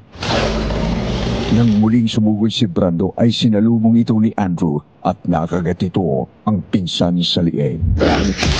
Napahiga ito sa lupa pero agad nakabawi. Sa pagkakataon na yon ay nakagat na naman ito si Andrew. Hindi ko na kaya na manood na lang. Hindi ako papayag na walang gawin para iligtas ito. Ilang beses nang muntik isakripisyo ni Andrew ang buhay niya para sa akin. Kaya naman mabilis akong tumakbo papalik ng bahay at nagmamadali na kinuha ko ang shotgun ng daddy ko. At isang kumot ang balabal. Palabas na ako nang harangin ako ni Eugene. Hindi ka babalik dun. Pabayaan mo sila. Hindi ako pwedeng maupo na lang dito at hayaan na lang na mamatay si Andrew. Mga aswang lang yun. Walang kaso kahit magpatayan pa sila dyan. Nagpanting ang tenga ko sa sinabi niya at sinampal ko ng malakas si Eugene. Baka nakakalimutan mo. Niligtas ni Andrew ang buhay mo. Siya ang malaking asong itim na nagligtas sa atin sa beach. Kung natatakot ka, dumito ka. Pero wag na wag mo akong pipigilan. Tinabi ko si Eugene at muli akong tumakbo pabalik ng bahay. Napaiyak ko nang makitang nakahiga na si Andrew sa lupa. Marami na itong tama at nanghihina na. Habang si Brando ay mukhang bumabelo ulit para muling atakihin ito. Kaya bago pa man ito tuluyang mapatay si Andrew, agad kong inasinta si Brando. Eksaktong paglundag nito ay siyang pagpapaputo ko ng baril. Isa, dalawa, hanggang sa bumagsak si Brando at hindi na gumalaw pa. Dali-dali akong tumakbo papalapit kay Andrew at nilapitan ito. Andrew, naririnig mo ba ako? Kayanin mong tumayo, gagamutin kita. Maya-maya ay dumating si Mang Glenn. Nagmamadali at halata sa mukha ang pag-aalala. Ma'am, nakita ko lahat ang nangyari at nariyan ulit ang mga tao at mga pulis. Nakarating sa kanila ang nagyaring gulo dito at si Sir Eugene mismo ang nagpapasok sa kanila. Punta na sila rito. Mang Glenn, tulungan niyo ako. Itago niyo si Andrew sa kubo. Siguraduhin niyong hindi kayo makikita doon. Huwag ko kayong matakot. Mabait po si Andrew. Sige po, ma'am. Andrew, halika na. Tumayo ka na riyan. Nang makalis ang dalawa, ay sakto namang dumating ang mga pulis kasama ang ibang residente ng bayan namin. Ma'am, may nakapagbigay sa amin ng tip na narito raw ulit si Andrew, ang tauhan ninyo. I-surrender ninyo na siya sa amin para ho matahimik na ang mga residente rito. Matatahimik na ho tayo dahil wala nang aswang. Sinubukan niyo akong patayin kanina kaya nabaril ko siya ng 2 beses. Patay na ho siya. Wala na ho si Andrew. Sigurado ho kayo? Maya-maya ay bumalik din agad si Mang Glenn. Nakita ko rin mismo kung paano siya binaril ni ma'am. Si Andrew nga yan. Hindi ako magkakamali dahil nakasama ko yan dito sa farm. At minsan ko nang nakita na nagpalit anyo siya bilang aswa. Kaya siya nga yan. Nagkatinginan kami ni Mang Glenn. Alam ko na sinakyan niya lang ang sinabi ko. Hindi ko maaaring sabihin sa mga pulis na buhay ang totoong Andrew dahil baka pati ito ay saktan at patayin ng mga ito. Sige po. Maraming salamat sa tulong ninyo. Ngayon ay mapapanatag na ang mga tao lalo na sa gabi. Nasaan yung katawan ng aswang? Tinuro ko ang wala ng buhay na katawan ni Brando na hindi na bumalik sa dating anyo nito na tao. Dahil walang may alam na dalawa ang aswang doon sa bayan namin at ako lang ang may alam ng pagkakaiba ni Brando at Andrew, kaya madaling nila akong pinaniwalaan. Doon mismo sa loob ng asyenda sinunog ang katawan ni Brando. Nang makita ng mga tao na nagliliyab na ang katawan nito, ay saka pa lamang sila umalis. Samantala, nagmamadali akong pumunta kay Andrew. Mang Glenn, pakitawag ko si ate at sabihin niyo, kailangan magamot namin si Andrew. Opo, ma'am. Nakita mismo ng mga mata ko kung paano bumalik sa dating anyo si Andrew bilang tao. Agad kong kinuha ang kumot at tinakip yun sa hubad niyang katawan. Hinang-hina ito at puro dugo ang katawan dahil sa mga natamo nitong sugat. Maya-maya ay dumilat ito. Salamat sa pagliligtas mo sa akin. Ilang beses mo na akong niligtas. Kahit sa ganitong paraan, makaganti man lang ako sa kabutihan mo. I'm sorry kung nagpanggap ako, Kate. Totoo ang sinabi ng mga tao. Isa akong aswang. Pero hindi ako gaya ni Brando na kumakain at nananakit ng mga tao. Mga hayop lang ang kinakain ko. At kahit kailan ay hindi ako nanakit ng kahit na sinong tao. Purong tao ang nanay ko. At ang tatay ko naman ay aswang. Gaya ko, ay hindi rin siya kumakain ng mga tao. Nang mapangasawa niyang nanay ko, tumakas siya mula sa angka namin sa Capiz at namuhay na parang tao kasamang nanay ko. Galit sa amin ng tatay ko ang buong angka namin at gusto nila kaming patayin dahil ayaw naming sumunod sa tradisyon na kumain ng tao. Iyon ang dahilan. Kaya ako hinahabol ni Brando. Ako ang kumakain noon ng mga alaga nating hayop dito sa farm. Pasensya na sa mga nagawa ko, Kate. May mga pagkakataon kasi na kailangan kong kumain ng buhay na laman loob ng hayop para bumalik ang lakas ko. Okay lang yun. Naiintindihan ko. Ito ang dahilan. Kaya sinasabi ko sa iyo na hindi tayo parehong ng mundo. Na kahit gusto kitang makasama habang buhay at bumuo ng pamilya kasama mo, ay hindi pwede. Ayoko magaya ka sa nanay ko na buong buhay tumatakbo at nagtatago kasama ni tatay. At gusto ko maging maayos ang buhay mo at tahimik. Dito komportable ka. Mahal na mahal kita, Andrew. Mahal na mahal din kita, Kate. Huwag ka na ulit umalis, please. Huwag mo na akong iwan ulit. Hindi pwede. Mapapahama ka kapag hindi ako umalis. Narinig ko. Sinabi mo sa mga tao na patay na ako. Kaya kailangan na manatili na akong patay sa paningin nila. Aalis ka ulit? Hindi mo lang ako makikita. Pero gaya ng sinabi ko sa iyo noon, palagi lang ako nakabantay sa iyo. Ipaparamdam ko sa iyo na nasa paligid lang ako. Kahit anong mangyari, hindi kita pababayaan. Umiyak ako nang yumakap kay Andrew. Isipin pa lang na hindi ko na siya makikita ay parang mamamatay na ako sa lungkot. Maya-maya ay dumating na ang ate-atil ko kasama si Eugene. Magkatulong kami ni ate na ginamot ang mga sugat ni Andrew hanggang sa matapos kami at tuluyang nakatulog si Andrew dahil sa pagod. Halika na, Kate. Bumalik na tayo. Hindi ako aalis dito. Kailangan ko siyang bantayan. Kate, ano ba? Mas pipiliin mo pa ba yan? Konting oras na lang ang meron kami. Huwag mo namang ipagkait sa amin yon.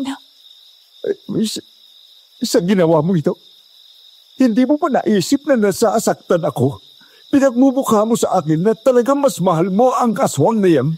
I'm sorry, Eugene. I'm so sorry. Eugene, mas mabuti pang pabayaan na lang muna natin sila. Kate, una na ako sa bahay. Kung may problema, tawagan mo lang ako, okay? Thank you, ate. Mag-uusap pa tayo bukas. Kahit na ayaw nito ay walang nagawa si Eugene kung hindi ang umalis at iwan ako kay Andrew. Nang maiwan kami sa kubo ay humiga ako sa tabi niya. Umunan siya sa braso ko at niyakap siya ng mahigpit. Andrew? Kung sakaling hindi ka aswang at normal kang tao, liligawan mo pa rin ako kahit akong boss mo? Oo naman. Aagawin kita kay Eugene. Pagkatapos, itatanan kita at magpapakasal tayo. Tsaka tayo babalik dito at bubuo ng pamilya. Ilang anak ang gusto mo?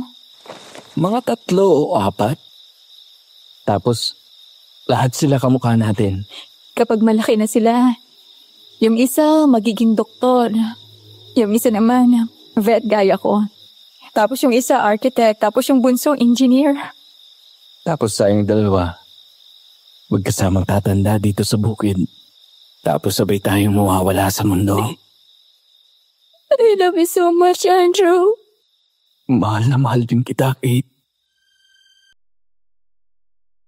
Nang tumingin at umiti kami sa bawat isa ay pareho kami lumuluha.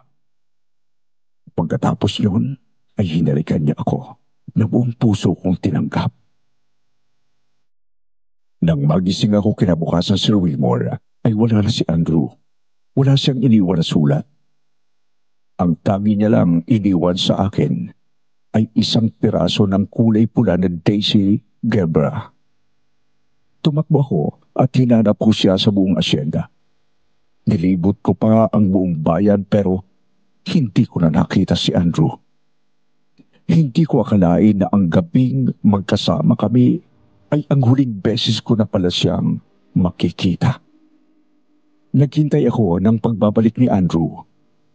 Pero kahit anino nito ay hindi na nagpakita pa. Samantala, natuloy ang kasal namin ni Eugene. Sa huli ay ito mismo ang umatras at pinalaya ko. Hindi naman nawala sa amin ang asyenda kahit na hindi natuloy ang kasal. Sa halip ay nagkasundo ang pamilya namin na babayaran na lang sa mga ito ang pinangtubos noon sa asyenda.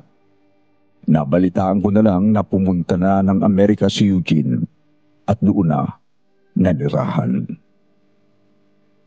Nang tumagal ay nakapag-asawa din ako. Nakakilala ako ng lalaking minahal ko at minahal rin ako, kung saan biniyayaan kami ng 4 na anak at Andrew ang pinangalan ko sa aking panganay na lalaki.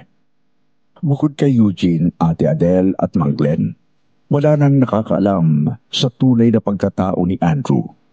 Nananatili itong lihim namin hanggang sa mga sandaling ito. Kahit ang asawa ko ay hindi alam ang tungkol sa kanya. Lumipas ang mga taon, hindi ko man nakikita si Andrew ay tinupad nito ang pangako sa akin.